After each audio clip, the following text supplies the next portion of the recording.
I'm Terry Shepard. Being a confident podcast guest is a skill that can be learned. And that's why I wrote How to Become a Dynamic Podcast Guest and Sell Stuff. It's a sweet and short primer that teaches you about the gear, the appearance, and the messaging that can grab and hold today's micro attention spans and motivate your listeners to take action. How to Become a Dynamic Podcast Guest and Sell Stuff. The digital version is just $1.99 at Amazon. Grab your copy today and sell more books tomorrow. In Conversation with Terry Shepard, award-winning broadcaster, narrator, and author. A deep dive into the writer's craft with the artists and support systems who create the stories we love. In a world of storytelling, collaboration can be a delicate dance.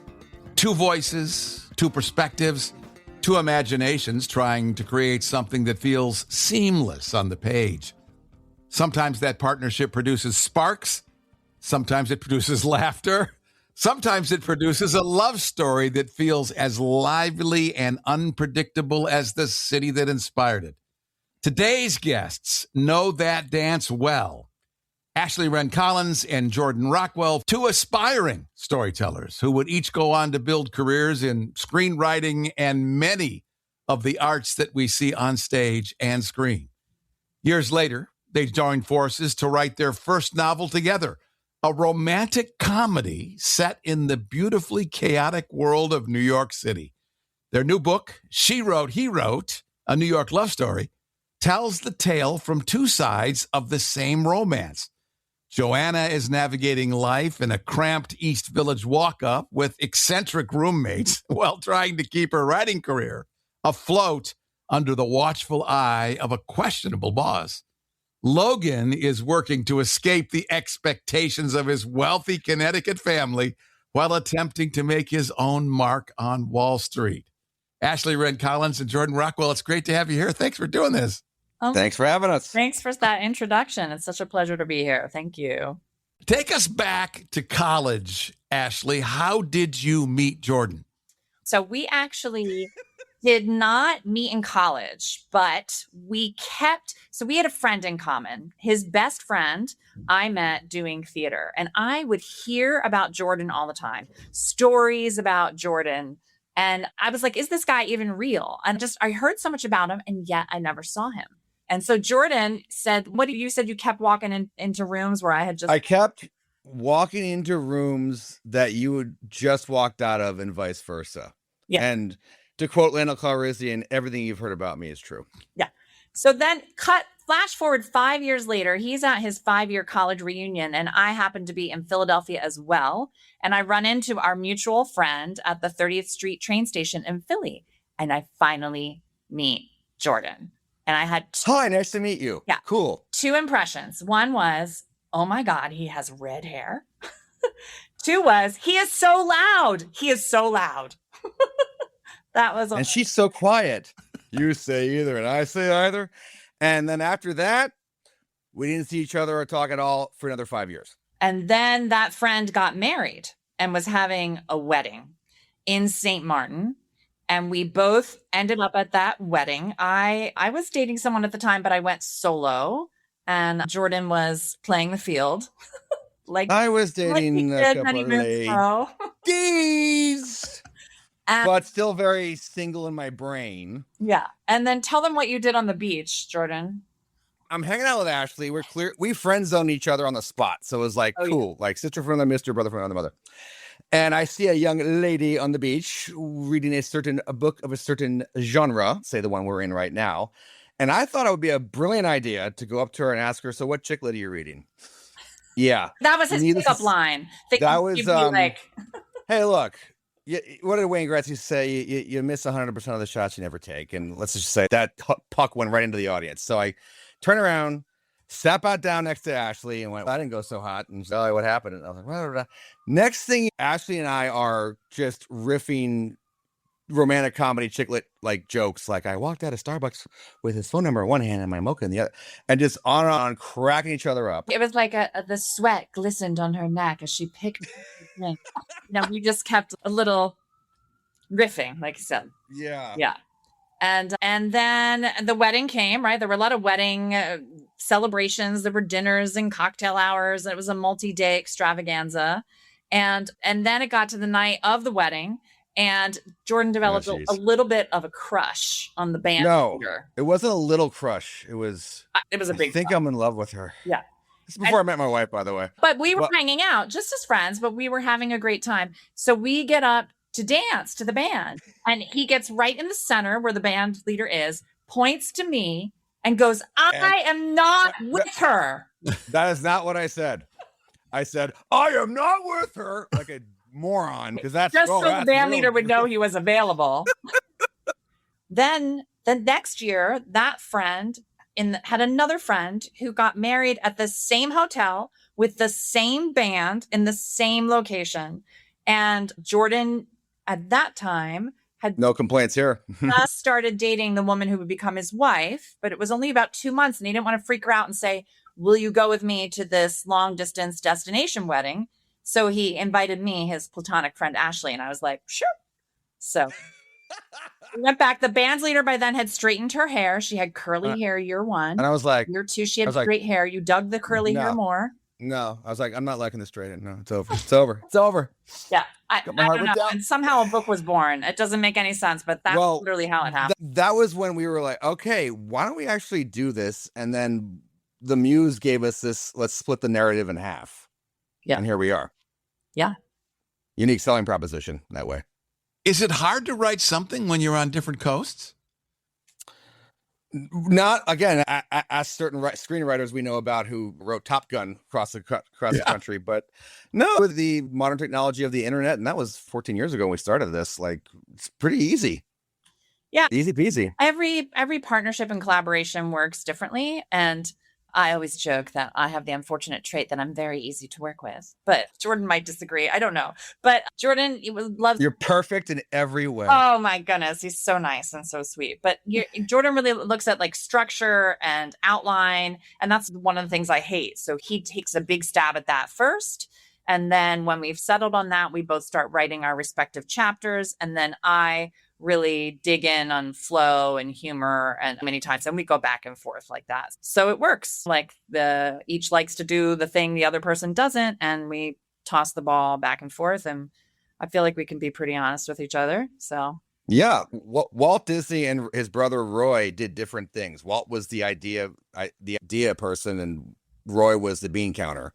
With one without the other. People don't know that, but yeah, like same thing with us. Like we not so much being counter versus creative, but we both are, but we have different skill sets, and they come together in a pretty awesome synergy of this wonderful novel we love so much. We wrote it, so there you go. Ashley, you said you don't like structure, but you're directing off Broadway. Doesn't that require a little bit of structure? Yeah, sure. But I like all of that stuff is very collaborative, right? Like theater's very collaborative. Definitely. I have made a career working a lot on new works, new plays, new musicals, and helping playwrights develop those. And I'd love to nurture that along. But again, it takes a village. You need someone to take that first stab of vomiting the thing onto the piece of paper, right? And I'm always like, I'm too busy. I don't want to do that first. And then immediately there's somebody does that, in this case, Jordan. And then it's, okay, I know where we need to go. And this is and then we go back and forth like that. Ashley Wren Collins and Jordan Rockwell are our special guests.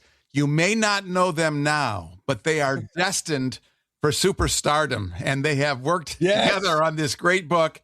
She wrote, he wrote, a New York love story. It reminded me, Jordan, of some episodes that my wife has binge watched, some Sex in the City. Was there any inspiration that came from other works of art? Yeah. Like I watched the first couple seasons of Sex in the City. Obviously, we're in the same sort of wheelhouse ballpark of New York City romance. I grew up. In my 20s and 30s, I was way into How I Met Your Mother, which is another New York City set TV show of that roller coaster journey, and how the stakes up in our head might as well be as real as furniture. It's not like watching Armageddon, and if we don't succeed in drilling into that asteroid, the world's going to end. No, if we don't find, air quote, the one, so to speak, the world's not going to end. But in your brain, it might as well be. And that's where the genre really finds its legs in terms of emotional connection. Yeah, I mean, But I would say we welcome the comparison for sure. absolutely. There is no he wrote a New York love story probably without a Sex and the City coming long before us. Yeah. And I think we both drew on our own experiences. We definitely had a lot of fun, a little bit of a wild 20s and 30s before we settled down with our wonderful respective spouses and really The yachts. drew on that and had a lot of fun doing that too. So take me deeper, Ashley, into how you developed the characters. Sure. So in some cases, there are definitely some real life inspiration. In the book, Joanna has a roommate, David, who is actually based on a real roommate I had. I've actually asked him to read, and he was like, so I've read the first 64 pages, and so far it's basically all me, meaning like it is me. Which is pretty funny. So there's people like that, but other people just came just born out of our imaginations. Sometimes all it takes is you have an interaction with someone at a cocktail party or on the subway, and maybe it's just one line, or maybe you just observe them and it inspires this whole creative rabbit hole of what if this person was actually like this or did that. And we just had a lot of fun with that. Well, and Jordan, it felt to me like an ensemble cast. Those secondary characters in some cases are as interesting, if not more interesting in their moments. Yeah, I didn't have it with the we each came up with our own characters with our own chapters and then mix and match them. I didn't really base any of the characters on anyone I knew, but you find their spirit kind of undercurrent of a lot of the interactions, and in particular, what is called a negative love pattern is something you pick up from your childhood that affects your adulthood, and we see that in these characters. And it wasn't until I was doing the audiobook of a book that I co-wrote that I've known for years, and I go, oh, this I recognize. And I think that's why our audience is gonna find our characters so relatable. That's an interesting thing. Ashley, I was going to ask you about the fact that you have both been in the business and have had to learn how to take on these personalities of various people to get the job. How did that impact your ability to tell the story? I think you have to look also at our genre. It's a romance novel. So even the evil characters and the villains who are in there, there has to be something likable enough that you want to follow their journey and you're curious, but then you celebrate the fact that they had it coming to them or they get it in the end. I think there were definitely some, I know that Logan's best friend he's a little bit much, right? He can say, we wanted to make sure he was still lovable. You still love this guy who didn't always say the right thing and was macho. So we just looked at that, because if you're not along for the ride, not just with the hero and the heroine, but their friends, you're gonna tune out. Yeah. So there's a thing in acting where they say to be angry in a scene is not that interesting. You can be angry for a minute, but then switch to something else because it's way more interesting. I think it's the same. Where's the love? The love is always going to be chasing the love, not just romantic love, but the friendship. Chasing the love is always going to be way more interesting and lead you to cooler places, even in writing. So that's Ashley Wren Collins we're talking with, along with Jordan Rockwell. Together they have written a fantastic romance called She Wrote, He Wrote, a New York love story. It has amazing humor in it. It has wonderful characters, and it's just a great summer read. It's one of those things you want to take with your tequila to the beach. Yes. We are delivering what we're promising. It's a fun beach read. Yeah. And it's not an easy path being an author. But you guys are used to, more than most of us, to rejection. How did you stay with the project, Jordan, to get it all the way to the finish line? You look at Babe Ruth, until Hank Aaron, the home run king, he was also the strikeout king. So you got to learn to thicken up that skin and not let a rejection stop you, because you have to look at it as a stepping stone to success. And then you got to stay in the room. It's not like you get into the room and you're done. Yay, happily ever after. No, it's a continuous process. We're not done in 2 weeks. We're going to war in 2 weeks. It's also about sticking to your guns, because there were some people who were really passionate about it but didn't know how to go about doing it. So, okay, then they're not the match for us. So we really had to find the person who really got us and got it. And then there's always, whether it's a book or a film or theater or a television show, whatever it is, the people you work with always want to put their stamp on it or guidance. And sometimes as the writer, you have to look and say, oh, that feedback's really useful. I need to think about that and I should do that. But then some stuff you're like, no, that compromises the integrity of the characters or the heart of the story. And while I appreciate that, I know it's not the right thing. And so you really got to listen to that inner voice to get to the right finished product that you stand behind. Learning to take air quote notes should be taught in university, like a whole skill set of how to navigate around the human ego. Let's face it, we all have to some extent. We all have pride, but learning how to do. Phil Rosenthal talked about that doing Everybody Loves Raymond. Like one of the executives again tried to torpedo it before it began and go, the characters aren't likable, and apparently Rosenthal fired back, who in your family is likable? Yeah, like that's they're the all humor, right? That's the funny part of it. Yeah. And hence relatable because they're flawed.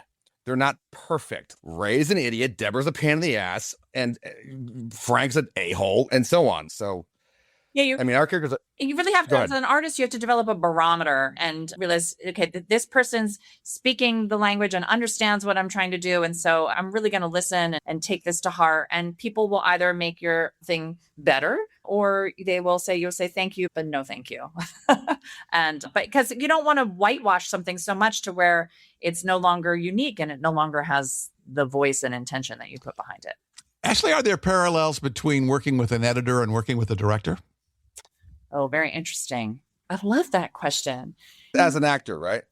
Yeah, sure. An editor, just like a director, you're zooming out and looking at the big picture, and then you're also zeroing in and looking at the nitty gritty details. So I would say that's probably the number one similarity. But in the end, and they're both in editors looking at the storytelling, the journey you're going on, just like a director. And the playwright gives me the text, but then I have to make sure I'm telling the story clearly. Am I doing justice and serving the story? The editor, are the authors servicing the story and these characters? And in the journey we're sending, and who's your audience? In this case, book reader, director, audience.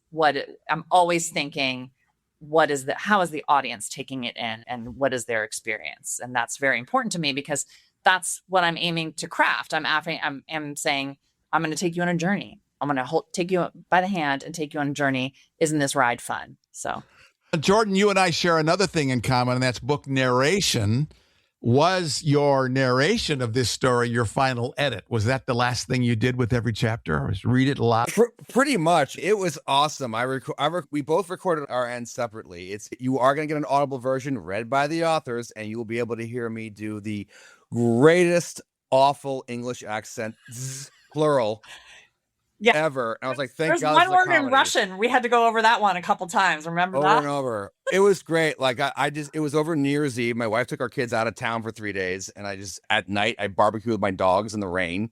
And during the day, I'm in the booth all day long, having the time of my life. I love doing voiceover work. It's so much fun. And of course, reading the sex scenes was a good time. The sex scenes was hilarious.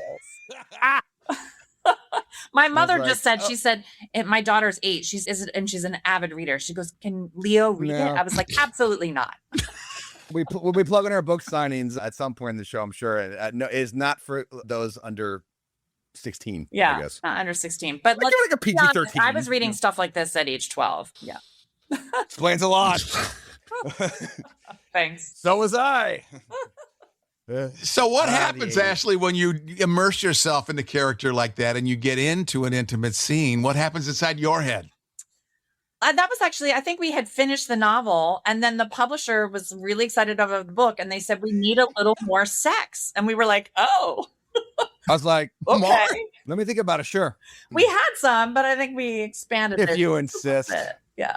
Oh, fine. Twist our arms. Yeah. And so we just had fun with it. Like, sex is hot and heavy and funny, but it's also funny and it can be ridiculous. So how do you think you get here? Of all those faces. I think there's a line in Jordan's chapter that's like I can't quote it. Jordan, you probably can because he's so good at quoting things. About how they're like, they go right for the bedroom instead of the couch. I don't know. I said we should go sit on the couch, and then Logan leads her into the bedroom. Like not just best intentions or like we're this is do it tonight when you first start. When you're young and you start dating someone, or you're like, I'm going to save it, and then whatever. Speaking of which, I think this is as good a time. I think this is as good a time as any to talk about who we dedicated the book to. Ashley, you want to go ahead and lead us off there? Oh yes, we dedicated the book to all of our exes. Because oh boy, I don't know about Jordan, but I know I had a lot of fun growing up in my 20s and 30s. There was definitely where I had no fewer than 5 boyfriends, and they all had names there was like Airplane Jeff. There was like Actor Jeff, because there were 2 Jeffs at the same time. I can't say too many more names because I don't want to reveal anybody's identity. Anyone famous? No, I don't think anybody famous. I went on a date with someone who was famous. I'll tell you off the air, but I thought it was a date, but she knew otherwise. So we dedicated to our exes because all of those experiences, I just thought I'm never going to settle down. And I finally did. But it's because of all those experiences that then when the real thing was there in front of me, I was like, oh yeah, this is it. Push all the other stuff aside. I had a great time, but I am ready for this. And this is what I want. And so I really appreciate that I had all that. And so does Jordan. I do, because in hindsight, speaking of negative patterns, either I drove them away or they drove me away, or my avoidance would drive myself away. But looking back, I go, thank God I drove them away or they drove me away, because none of them were the woman who saw me one day and got me the romance dart in the neck. And here I am. So hence the dedication is sincere. I thought about going, this is to all our exes except for a couple of you. But that would have been just wrong message. No, it's for everybody. But I am grateful. I am grateful. Experience leads you to the God bless the broken road. Person leads you to the next. Yeah. God bless the broken road. Yeah. Demonstrate to you. That's Jordan Rockwell, and we're with Ashley Wren Collins. We're talking about She Wrote, He Wrote, a New York love story. What do you hope people will take away from their encounter with your book? To tell their friends all about it and buy it, first and foremost. I just think that I hope they will have a great time and be like, I haven't laughed this hard at a book. I can't believe I snorted my coffee and it went all down my dress because I was drinking my favorite beverage or whatever. We just want to make people laugh and have a great time. It's all about escape and fun. And I hope that people have enough fun that they want to see some more, because we would like to do a book 2 and book 3. We have 2 great outlines. Well, hang on. We are doing book 2 and 3. They're coming. 2 other great cities of the world. And we hope people enjoy spending time with these characters and want to hear from them some more. That's really the goal. I think whether it's a book, cinema, music, or art can be a message, or art can be no message except have a good time, and there's utility in both. And I showed my son Raiders of the Lost Ark, and he loved it. That is a popcorn movie. Someday I'll show it when he's old enough. I'll show him Schindler's List. But until then, there's nothing wrong with having a good time. And we know you will have a good time with our book. Yeah. And I think that is. Yeah, it's not rocket science. We're not trying to change the world. But it's not Dostoevsky, but I think having a fun art is its own utility for humanity that way.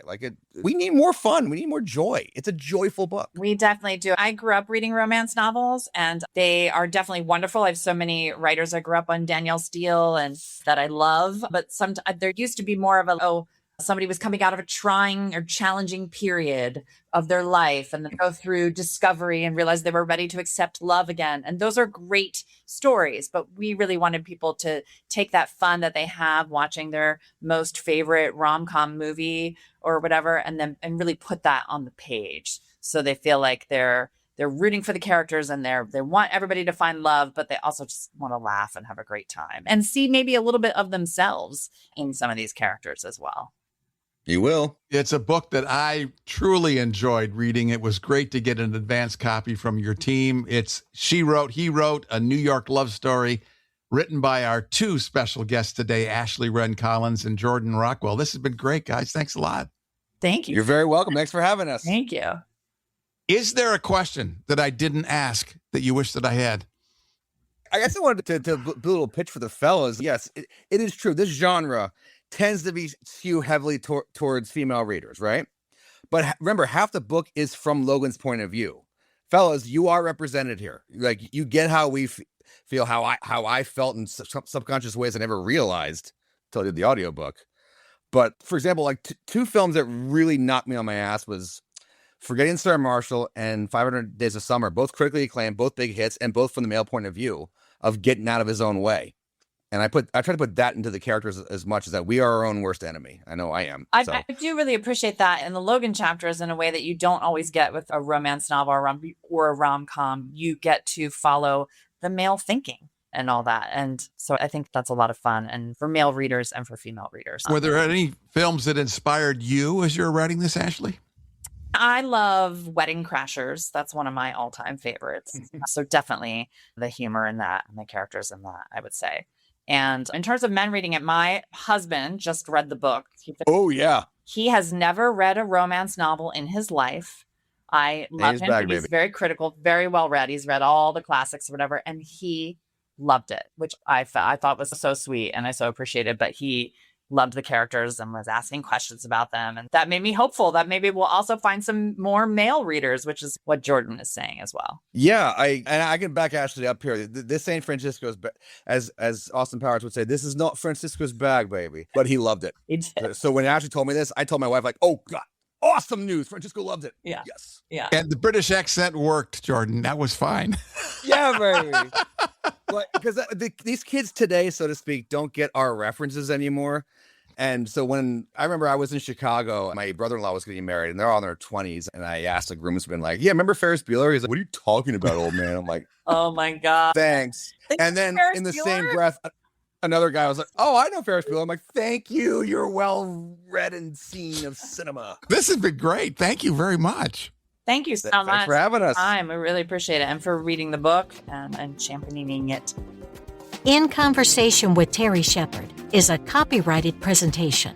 All rights reserved. I'm Lisa Davis. Join Terry Shepard next time in Conversation.